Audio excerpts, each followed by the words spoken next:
المستقبل في خطر، جيل فاسد، ناس فجرت، شيوخ بتتاجر بالدين وبتكسب فلوس، بنات ما عندهاش حياة وعيال ما عندهاش كرامة.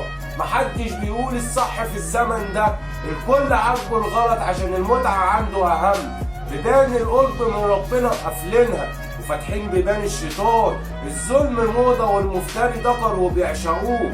تمن الراجل سرير وتمن الست فلوس وعربية وافتراء.